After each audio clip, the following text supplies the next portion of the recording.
ইসলামের খুব গুরুত্বপূর্ণ কিছু বিষয় আছে যেগুলো জানা অ্যাজ আ মুসলিম আমাদের সবার জন্য দরকার।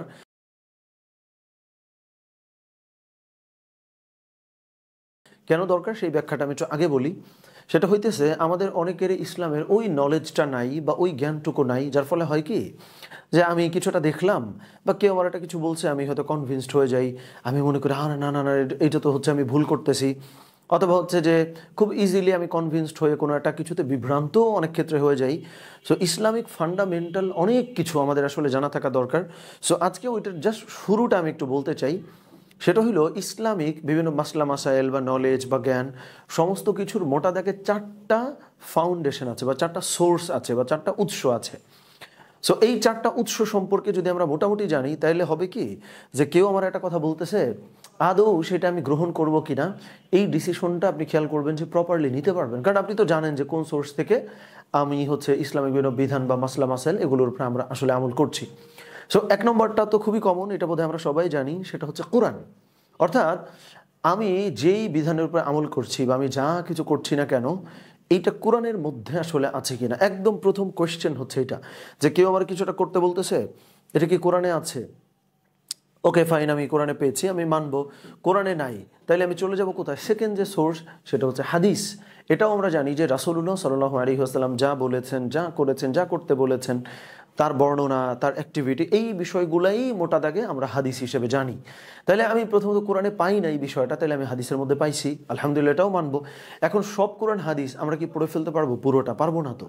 কিন্তু আমি এইটুকু তো আমাকে বুঝতে হবে যে আমি যেন রেফারেন্সটা ঘাটাঘাটি করে খুঁজে বের করতে পারি, বা আমারে যখন কেউ কিছুটা বলছে ওইটা আসলে কোথায় আছে এটা আমি তারা যেন কোয়েশ্চেন করতে পারি। তাহলে আমরা এটা 2 নম্বরে বলেছি। 3 নম্বরটা হলো ইজমা, 4 নম্বরটা হচ্ছে কিয়াস। এই দুইটা বোধহয় একটু কমপ্লিকেটেড, আমি একটু বুঝায় বলি। ইজমা হইল যারা কোরআন হাদিস নিয়ে যারা কাজ করছে, এরকম একটা গ্রুপ অফ পিপল বা এরকম একটা কমিউনিটি বা এরকম হচ্ছে একটা টিম, উলামায়ে কেরামের একটা পরিষদ যা কোরআন হাদিস নিয়ে কাজ করছে, তারা একত্র হয়ে যদি কোনো ডিসিশন নেয়, যেটা ডিরেক্টলি আপনি তো কোরআন হাদিসে পাইতেছেন না, কিন্তু তারা একত্রে ডিসিশন নিয়েছে, ওই কাজটাও আমরা করতে পারি, সমস্যা নেই। তার মানে যা কিছু যেই মুহূর্তে কোরআন হাদিসে নাই ওইটাই কি আমি ডিনাই করে ফেলবো? কিন্তু ওইটা যদি ইজমার মধ্যে থাকে তাহলে তো ওইটা আমি মানতেই পারি। সো এই ম্যাচিউরিটি যখন আমার মধ্যে নাই, তখন তো আমি দেখতেছি এটা কোরআনের মধ্যে নাই, তাহলে তো এটা মানা যাবে না, এটার উপর তো আমল করা যাবে না। কিন্তু ইজমা বলেও তো একটা ব্যাপার আছে। তাহলে উলামায়ে কেরাম নব উত্থাপিত যে কোনো প্রবলেম নিয়ে তারা একত্র হয়ে যদি কোনো সলিউশন দেন, সেটাও আমরা মানতে পারি, যেটাকে আমরা বললাম ইজমা। সর্বশেষটা হইল কিয়াস। কিয়াস মানে হইল আকল বা কমন সেন্স অ্যাপ্লাই করে কোনো ডিসিশন নেওয়া। এটাও অনেকটা একটু আগে আমরা যে ইজমা বলেছি ওইটার সঙ্গে মেলে, যে উলামায়ে কেরাম কোরআন হাদিসে ডিরেক্ট হয়তো পাচ্ছেন না, কিন্তু তারা এটা খুঁজে পেয়েছেন যে কোরআন হাদিসে এইটার রেলেভেন্ট বা এইটার আশপাশ দিয়ে মেলে এরকম কোনো ইনফরমেশন তারা হয়তো পাচ্ছেন। ওটার সাথে মিলিয়ে কমন সেন্স অ্যাপ্লাই করে তারা যে ডিসিশনে যান, ওইটার উপরেও কিন্তু আমল করা যায়। সো এই ঘুরে ফিরে 4টা সোর্স, যেই বিষয়গুলো থেকেই আমরা বিভিন্ন জ্ঞান কোরআন হাদিসে সেগুলো অর্জন করি।